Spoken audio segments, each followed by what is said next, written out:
دنیا میں چار طرح کے لوگ ہیں، میں اور آپ جتنے یہاں بیٹھے ہیں کسی ایک زمرے میں ضرور ہیں۔ اب ہم نے یہ دیکھنا ہے کہ ہم کس گروہ میں ہیں، کس طبقے میں ہیں۔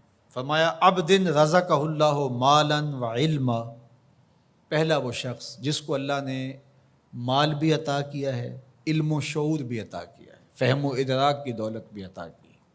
فہو یتقی فیہ ربہ، اور وہ اللہ سے ڈرتا ہے۔ علم جو دیا گیا ہے تو تقوی اس کی زندگی کا حصہ ہے، وہ مال کے معاملے میں بہت محتاط ہے۔ وَيَصِلُ فِيهِ رَحِمَهُ، اور وہ صلہ رحمی کرتا ہے، رشتہ داروں کے حقوق کا خیال رکھتا ہے۔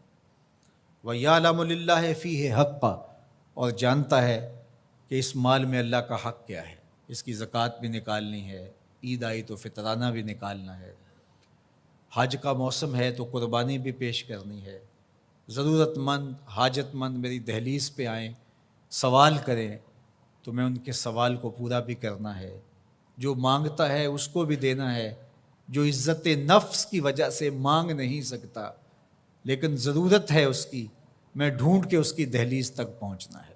فَهَذَا بِأَفْضَلِ الْمَنَازِلِ، یہ شخص جس کے پاس مال بھی ہے، علم بھی ہے، اللہ سے ڈرتا بھی ہے، صلہ رحمی بھی کرتا ہے، مال کے حق کو بھی جانتا ہے، کائنات میں جو بہترین لوگ ہیں اس کا شمار ان بہترین لوگوں میں ہوتا ہے۔ وَعَبْدٌ رَزَقَهُ اللَّهُ عِلْمًا، دوسرا وہ شخص جس کو اللہ تعالیٰ جل شانہ نے علم عطا کیا، وَلَمْ يَرْزُقْهُ مَالًا، لیکن اس کے پاس مال و دولت نہیں ہے، فَهُوَ صَادِقُ النِّیَّۃِ، لیکن بڑا سچی نیت کا شخص ہے۔ یقول، وہ کہتا ہے، لو ان لی مالا لعملت بعمل فلان، اگر میرے پاس مال ہوتا تو جس طرح فلاں شخص نے اچھے کام کیے ہیں میں بھی یہ کام کرتا، میرے پاس مال ہوتا تو میں بھی مسجد تعمیر کروا دیتا، میرے پاس مال ہوتا تو میں مرکز مصطفیٰ کے لیے اپنی خدمات پیش کر دیتا، تجوریاں کھول دیتا، جو کام سالوں میں ہونا ہے مہینوں میں ہوتا۔ اور وہ سچی نیت سے اگر ہوتا تو کرتا بھی۔ کچھ لوگ ہوتے ہیں کہ نیت کرتے ہیں، جب آ جاتا ہے تو پھر کھسک جاتے ہیں، یہ کھوٹی نیت والے ہوتے ہیں۔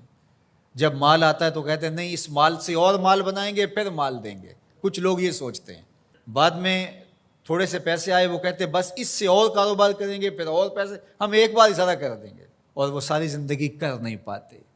اور جنہیں نصیب ہوتا ہے وہ مزدوری کے پیسوں سے بھی 4 آنے پیش کر دیتے ہیں۔ اللہ اکبر۔ تو فرمایا کہ وہ سچی نیت کا ہے، اگر اس کو مال مل جائے تو وہ واقعہ ہی کر دے ایسا۔ تو فرمایا جب قیامت کے دن نامہ اعمال تولے جائیں گے یہ دونوں لوگ برابر ہوں گے۔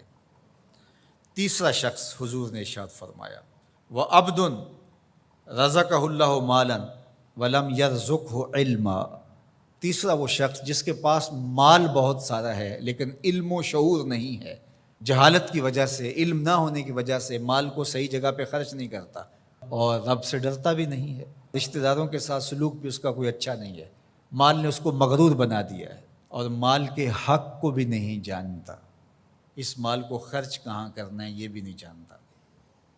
فَهَذَا بِأَخْبَثِ الْمَنَازِلِ، حضور نے فرمایا یہ خبیث ترین جگہ پہ کھڑا ہے۔ چوتھا شخص وہ جس کے پاس مال بھی نہیں ہے، جس کے پاس علم بھی نہیں ہے، اور وہ کہتا ہے اگر میرے پاس پیسے ہوتے تو میں فلاں کی طرح عیش و عشرت کرتا، میری بھی موجیں ہوتی، میرے میں کیا کمی ہے، تو وہ اس کی نیت کے ساتھ کھڑا ہو گیا۔